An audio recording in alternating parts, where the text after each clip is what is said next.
Could you step over here? Could you step over here for the full meeting? Thank you so much. How was the meeting? Fantastic. Zohran Mamdani is an incredible talent. He is going to be a great mayor for New York City. I was proud to endorse him before the primary, and he is so smart, so authentic, cares so much about working people, and has put together an incredible coalition. We're thrilled. Yeah, he's bringing the party together at this point.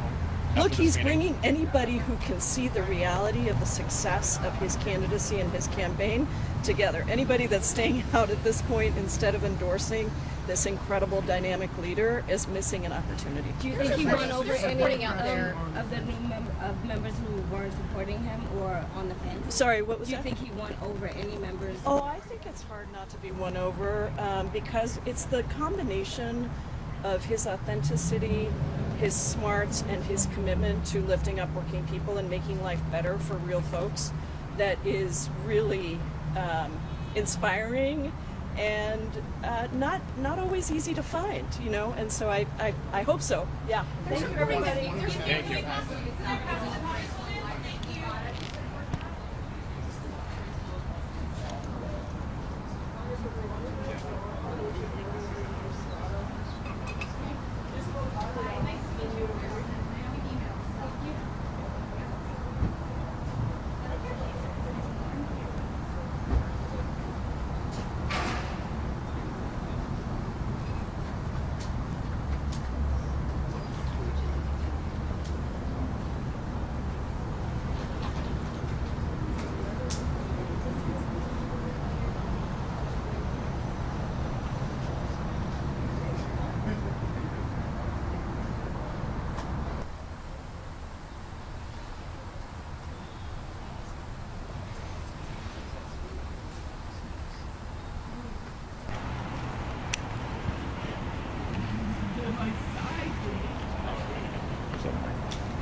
Hi, Congressman. Yeah, how did the meeting go?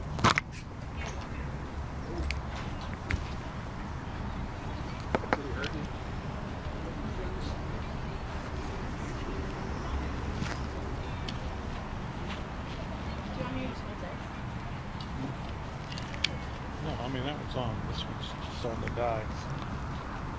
Keep using it.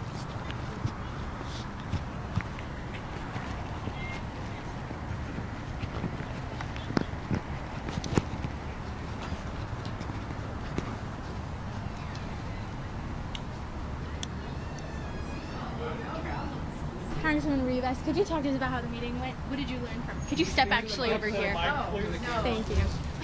How was the meeting? Oh, it was great. You know, he shared a lot of tips and tricks of getting your message out via social media.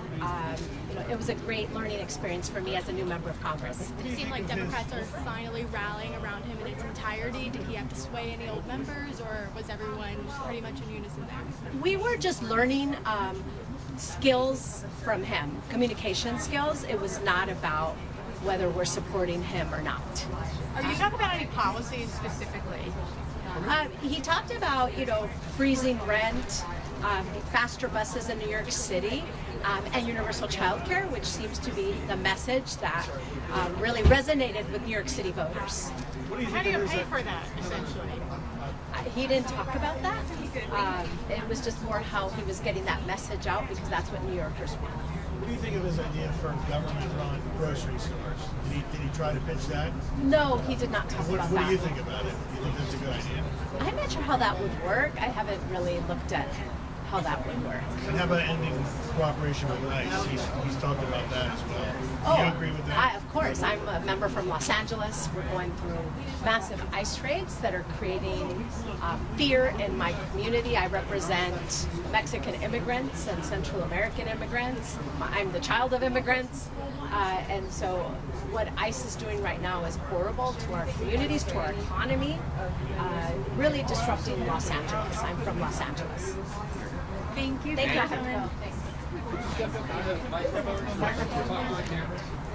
Talk to the cameras, okay. I'm Congressman Takano. I'm the ranking Democratic member on the Veterans Affairs Committee. I'm also chair of the Congressional Equality Caucus, among other things. I was very eager to meet Assemblyman Mamdani. I started to get into my social media feed a lot of the videos around the time of the election in New York and post-election, and one of the videos that made a huge impact on me, which I thought was brilliant, was the halal inflation video, where Zohran Mamdani, talks to a halal, a falafel stand, and about how much this falafel stand operator has to pay to the city of New York for a permit, $17,000 a year. And he asked him how much he would charge if he didn't have to do that. His falafel is $10, and that he would charge $8 a falafel if he didn't have to pay, not the city, actually, it is some operator, somebody who holds the permit.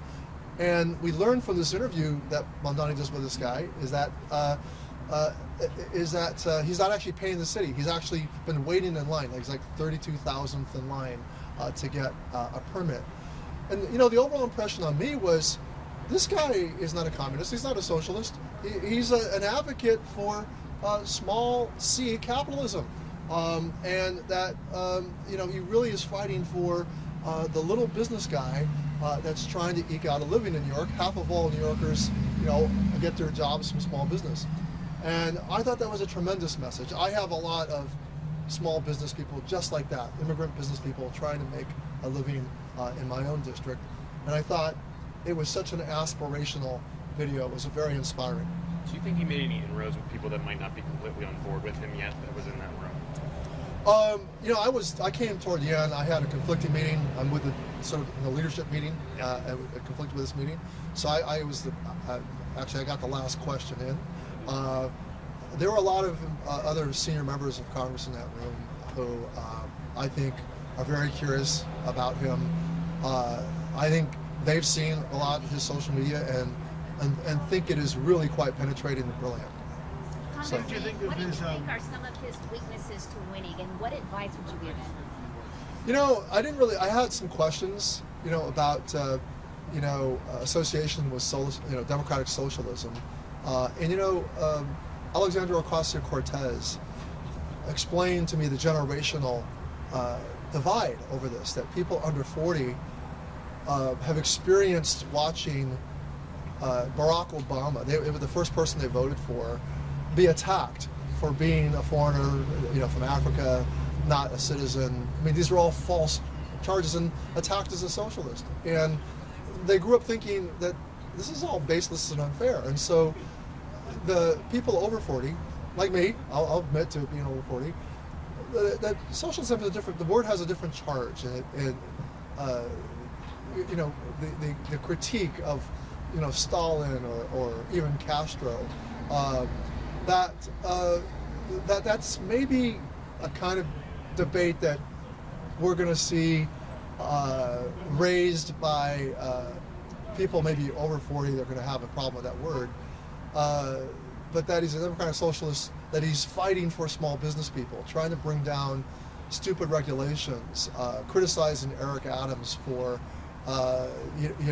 not moving permits faster, forcing. It's corruption we're fighting here. Corruption, the corruption that prevents, the dynamism of small C entrepreneurs, small C capitalist entrepreneurs.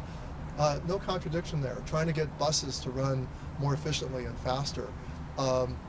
These are all things that are improving people's lives, and I think Alexandra explained to me that that generationally the younger voters who are coming into, they are already the majority of voters out there, doesn't have the same charge, and it doesn't indicate, it's a bogeyman sort of fear that's being put on by older people.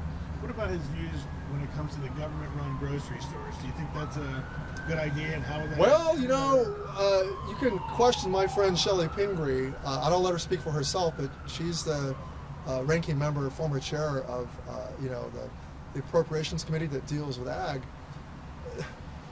There's not a lot of difference between the idea of some sort of public-run grocery and a co-op.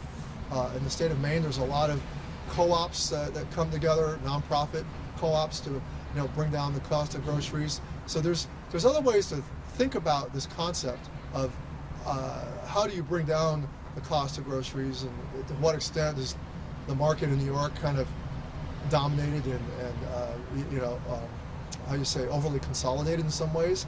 And those are legitimate questions to have, and I think he's injecting some idea about. So it's really I go to some parts in Europe, and I'm amazed, even how in Paris the cost of food is pretty reasonable. And we should be asking ourselves, why is that? How is it that we can? And look, if we look at a larger picture, so it's bigger than New York, because he's not dealing with the bigger picture.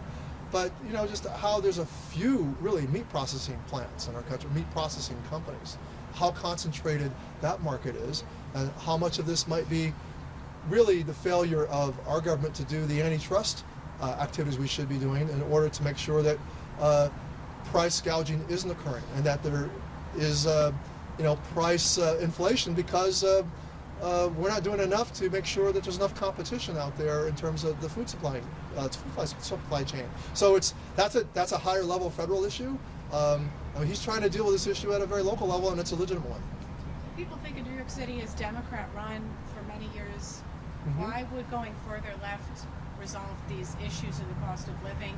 The most expensive areas in the country tend to be Democrat-run. Well, I don't know that left or right. I mean, you're the one imposing the left or right by the premise of your question. What I see is someone addressing cost of living issues, and I think if you were to run these Zohran Mamdani commercials blind in front of self-identified conservatives, part of the MAGA base, I think they would find Mamdani very, very appealing from what he's saying in his commercials. So without the left-right imposition by the question you've asked, I looked at that halal inflation commercial. I thought a MAGA viewer would look at that and go, "Hey, cut out this holder of the license, some guy, and make the government work more efficiently so that we license all these people." Or the whole medallion. I mean, Mamdani kind of got some street cred with the taxi drivers over with Bloomberg over the taxi medallions.